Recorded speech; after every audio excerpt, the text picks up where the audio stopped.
Bonjour, chers amis, chers frères et sœurs. Cet enseignement que je vais donner, cette vidéo que je vais faire, a un aspect historique, mais aussi un aspect spirituel. Il s'agit de la Vierge Noire. La Vierge Noire.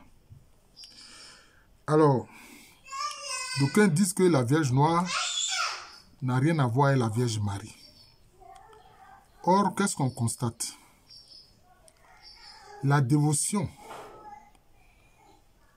à la Vierge Noire, j'ai eu envie de dire à Marie comme Vierge Noire. L'Église catholique n'a pas rejeté cela. Pas du tout. Parce que il y a encore des sanctuaires catholiques où la Vierge Noire est vénérée. Il y a notamment le sanctuaire de Montserrat en Espagne, où la Vierge Noire est vénérée.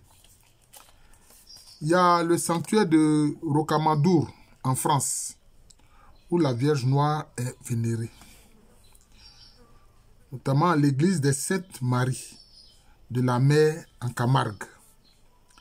Et puis il y a la Vierge Noire en Pologne, notamment dans le sanctuaire de Chasna Góra, notamment à Częstochowa. D'ailleurs, le pape Jean-Paul II, le Saint-Pape Jean-Paul II avait une grande vénération pour la Vierge Noire, notamment de Chasna Góra à Częstochowa. Il y a notamment un sanctuaire dédié à la Vierge Noire à Saint-Jean-Cap-Ferrat, dans les Alpes-Maritimes. Et puis, il y a notamment dans l'Aveyron, à Saint-Saturnin de l'Aisne, la Vierge Noire là-bas qui est vénérée. Alors, dans l'iconographie orthodoxe, la Vierge Marie, la Vierge n'est pas présentée comme une femme nordique, c'est-à-dire blanche, blonde, les yeux bleus. C'est une forme de blanquista, c'est-à-dire le blanchiment de la Vierge Marie. Or, il faut comprendre qui est Marie. Marie, c'est une jeune fille hébreu. Qui sont les Hébreux? Mais c'est le racisme vraiment fait beaucoup de dégâts. Qui sont les Hébreux? Bon, il est dit que c'est Israël, Jacob, qui, avec sa famille, il y avait les membres de sa famille, il y avait ses serviteurs, ils étaient juste 70 personnes. Juste 70 personnes qui ont rejoint son fils Joseph en Égypte à cause de la famine. Vous comprenez? Et il est dit historiquement qu'ils ont fait près de 400 ans en Égypte antique. Mais ça, c'est prouvé, on n'a même pas besoin de le dire. Les anciens Égyptiens, les Kémètes, c'était des Noirs. Mais j'ai dit, oh, ces Hébreux-là, c'est la famille de Jacob Israël qui est parti en Égypte antique, là. Ils pratiquaient l'endogamie. Ils se mariaient entre eux. Non. Ils se mariaient à des Égyptiens. C'est-à-dire donc à des Kamites, à des Noirs. Donc cette représentation iconographique faite par l'Occident de présenter Jésus, un homme blond aux yeux bleus, à peau très claire, etc., et de représenter ainsi tous les saints, c'est une forfaiture historique. C'est une forfaiture historique. Malheureusement, cette iconographie, bon, on voit ça parce que c'est ça qui nous arrive d'Europe.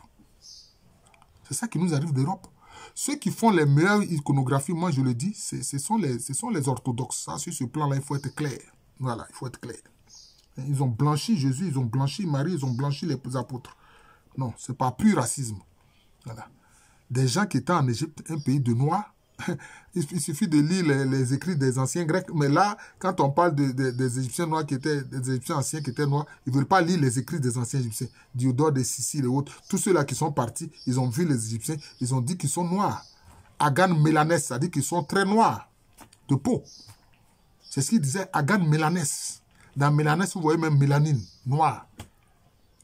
Donc, l'Église, dans sa sagesse, n'a pas rejeté le culte de la Vierge noire. Pourquoi? Parce qu'en réalité, Marie, elle est une fille hébreu. Des gens qui, pendant 400 ans, ont eu des brassages avec les anciens Égyptiens. C'est ça les faits. Ils ont eu des brassages avec des anciens Égyptiens. Hein? D'ailleurs, l'épouse de Moshe Moïse, c'était qui? C'était Séphora. Qui est quoi? Elle, c'est une Madianite, une femme noire. Donc voilà la réalité du peuple hébreu. Vous comprenez? D'ailleurs, quand la Vierge Marie est apparue à Guadeloupe, Notre-Dame de Guadeloupe, elle s'est présentée sous quel visage? Sous le visage d'une femme amérindienne. Regardez l'iconographie de la représentation de Notre-Dame de Guadeloupe. La Vierge s'est manifestée comme une femme amérindienne. Je crois qu'il y a eu aussi le cas d'une... Bon, je ne sais pas si c'est encore... Ça a été entériné par l'Église, notamment, je crois, au Rwanda ou au Burundi, dans cette zone-là. Où je ne sais pas si c'est Notre-Dame de Kibéo ou je ne sais pas quoi. Mais elle a pris le visage d'une femme à peau assez sombre. Vous comprenez? Bon, je ne sais pas si ça a été validé d'abord par l'Église, ça je ne sais pas. Je ne sais pas si ça a été... Cette apparition a été validée, ça je ne sais pas encore. Donc, Marie, en tant que mère du Seigneur, qui veut parler encore aux hommes, hein, en rappelant les paroles du Seigneur, comme le fait le Saint-Esprit. Hein. D'ailleurs, il y a un ouvrage que j'ai lu qui s'appelle « L'Esprit de Dieu ». Voilà. C'est l'Esprit de Dieu. Le titre, c'est le Saint-Esprit de Dieu. Voilà, c'est ça le titre, le Saint-Esprit de Dieu. Ça a eu l'imprimatur de l'évêque, de son évêque, celui qui a écrit l'ouvrage. C'est F.X. Derwell. Mais en conclusion, qu'est-ce qu'il dit? Il dit que la Vierge Marie est le visage humain du Saint-Esprit. Le visage humain du Saint-Esprit. Parce qu'elle est remplie du Saint-Esprit. Elle est porteuse du Saint-Esprit. Elle est pneumatophore. Elle est porteuse du Saint-Esprit. Mais ce que je veux dire ici, il ne faut pas oublier une chose. Que l'âme précède le corps. Je ne parle pas de la réincarnation qui est une fausse doctrine à laquelle je ne crois pas du tout. Parce que tu vas te réincarner 15 fois, 20 fois. Ce n'est pas ça qui va changer ton cœur. Qui va changer tes pensées. Tu vas changer ta façon de faire. C'est le Saint-Esprit qui change, qui transforme les gens à la ressemblance du Christ. Qu'est-ce qu'il a dit? On dit le Seigneur nous a choisis avant la fondation du monde pour être ses disciples. Paul a parlé de cette façon. Vous voyez? Parce que l'âme précède le corps. L'âme précède le corps, mais il n'est pas question de l'âme qui revient dans différents corps, qui vient, qui meurt, qui revient dans un corps. Non, non, non, non, non. Dans la foi en Jésus-Christ, c'est la résurrection. Voilà, c'est la résurrection. Tu as vécu sur terre, il te donnait un homme de vivre une seule fois. Puis il meurt. Voilà. Et quand il meurt, s'il est en Christ, il ressuscite. C'est tout. S'il n'est pas en Christ, bon, ça c'est une autre affaire. Voilà. On ne sait pas où son âme va partir. Voilà. C'est la résurrection de la chair. C'est la chair qui ressuscite. Mais l'âme en général est ancienne. Hein? L'âme ancienne. Donc, ces représentations de Vierge noire, hein, témoignent de ce que Dieu a fait, je peux dire, pour l'âme de la Vierge Marie. L'âme de la Vierge Marie.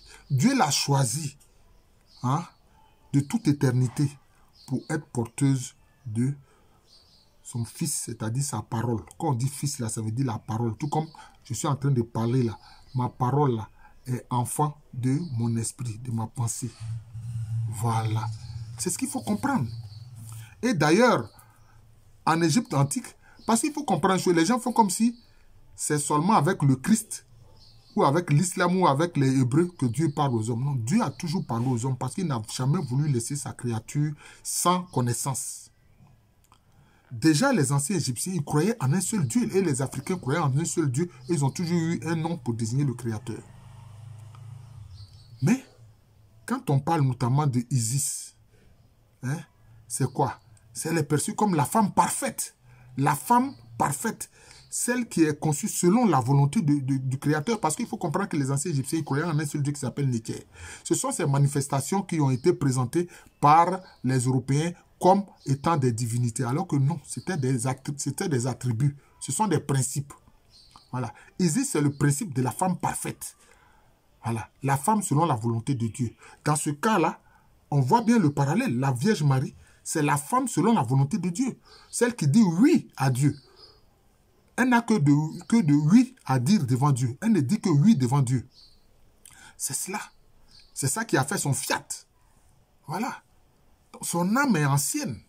L'âme de la Vierge Marie, c'est une âme ancienne. Hein? Mais un instant de l'histoire s'est incarné. Né de Joachim et de Anna, Joachim et de Anna, qui a porté en son sein les choses le Seigneur Jésus-Christ. C'est ce qu'il faut comprendre. Donc l'Église, dans sa sagesse, comprenant bien l'importance de la femme parfaite, celle qui fait la volonté de Dieu, n'a pas rejeté, n'est-ce pas, la Vierge Noire, qui a toujours eu une vénération très populaire. Et on a vu le Saint-Pape Jean-Paul II avoir une grande vénération pour la Vierge dans le sanctuaire de Jasna Gora, la Vierge de Cheskotova.